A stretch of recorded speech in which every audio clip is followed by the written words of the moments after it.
Alice's Adventures in Wonderland, Chapter 15, The Queen's Roses.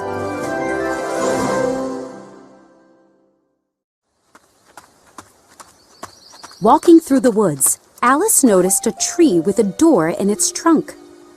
"That's strange," she said. "But everything's strange today. I might as well go through the door."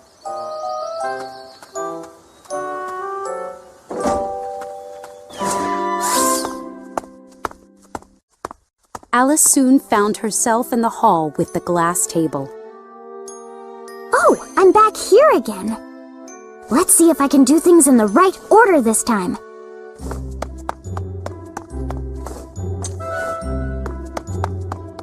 First, Alice used the gold key to unlock the garden door. Then, she took a piece of mushroom from her pocket. She nibbled it until she was a foot high. Finally, she walked through the door and into the beautiful garden.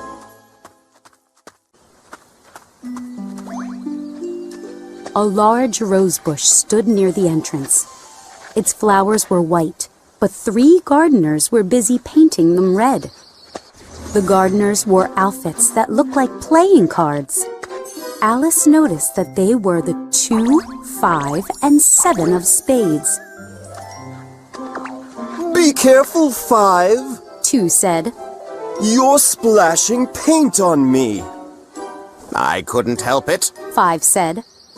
7 bumped my elbow. 7 scowled. "You're always blaming everyone else, 5. You should..." Spotting Alice, 7 bowed low, as did the other cards. Alice suddenly felt a bit shy. "Would you please tell me why you're painting those roses?" 2 spoke up. "Well, you see, miss, the Queen wanted a red rose bush. We planted a white one by mistake, and if she found out..."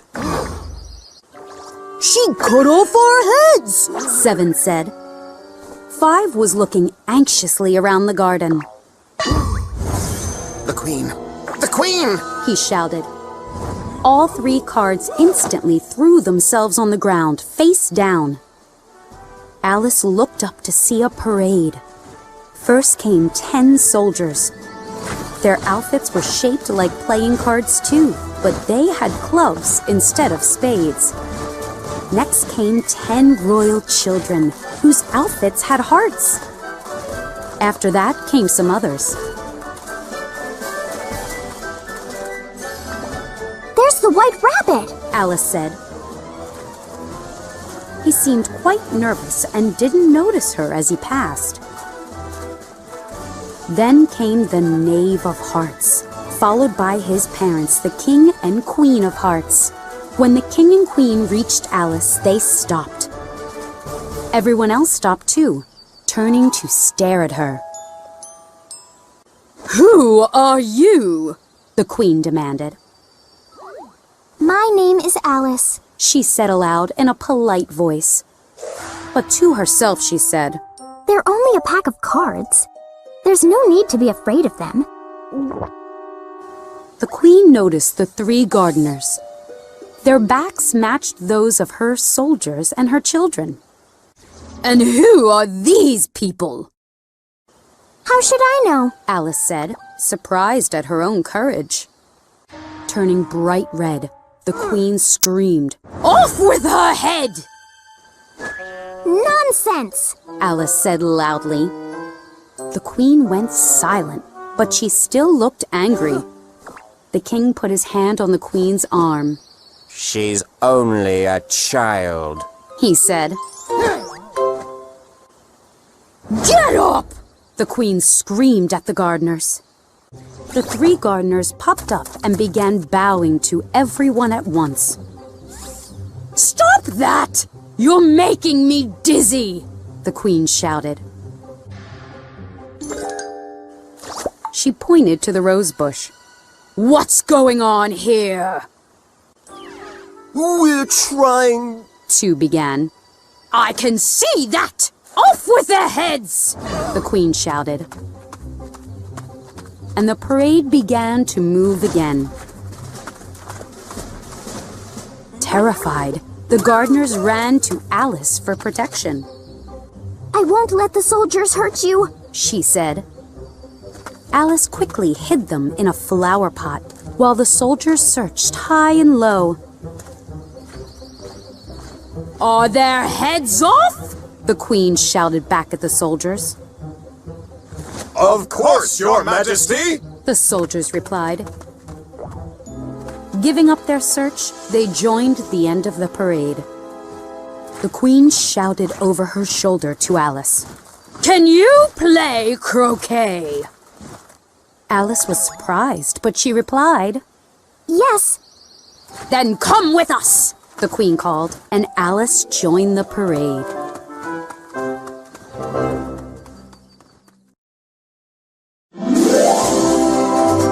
Alice's Adventures in Wonderland, Chapter 16, A Royal Croquet Game.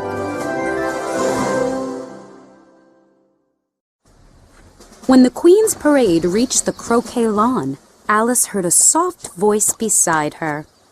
It's a fine day, The White Rabbit said. He looked anxiously at Alice. Very fine indeed. Alice replied. Where's the Duchess? Be quiet! The White Rabbit said quickly. He looked over his shoulder before whispering in Alice's ear. The Duchess has been sentenced to death! Alice looked surprised. What did she do? She slapped the Queen's face and... The White Rabbit began. Alice laughed nervously. Oh, hush! Before the Queen hears you. The White Rabbit said, sounding frightened. The Duchess arrived late and... Go to your places! The Queen roared. People began running in all directions, tripping over each other. However, they soon settled down and the croquet game began. This is the strangest croquet game I've ever seen, Alice said. The balls are live hedgehogs, and the mallets are flamingos. And what are those soldiers doing? The soldiers were bending over so their hands touched the ground. Oh, I see. They're the wickets, Alice exclaimed. She picked up her flamingo, but her flamingo wouldn't cooperate. Alice couldn't figure out how to hold it as a mallet. The bird kept looking at her with a puzzled expression, which only made Alice laugh. As for her hedgehog, it unrolled itself and began to walk away. The soldiers kept getting up to stretch, and the ground was too rough to play on. This is a hard way to play croquet, Alice said. The players didn't take turns. Instead, they all made their shots at once, which led to many arguments. Soon the Queen was stomping around, shouting, "Off with his head! Off with her head!" Alice began to feel uneasy. I hope I don't do anything to upset the Queen, she thought. That could be dangerous. Suddenly, she saw something odd floating in the air. A grin. The image grew clearer. It's the Cheshire Cat, Alice said happily. Now I'll have somebody to talk to. How are you doing? The Cheshire Cat asked. There's no use replying until his ears show up. Alice said to herself. He can't hear me yet. In another minute, the Cheshire Cat's whole head was visible. Alice put down her flamingo and began to describe the croquet game. Meanwhile, the Cheshire Cat's body remained invisible. Nobody plays fairly, Alice complained. and it's so difficult using live animals and soldiers. How do you like the Queen? The Cheshire Cat asked quietly. I don't like her at all. Alice said. She's so... Just then, Alice noticed the queen listening nearby. She blushed. I mean, the queen is likely to win, so it's not worth finishing the game. The queen smiled and passed by.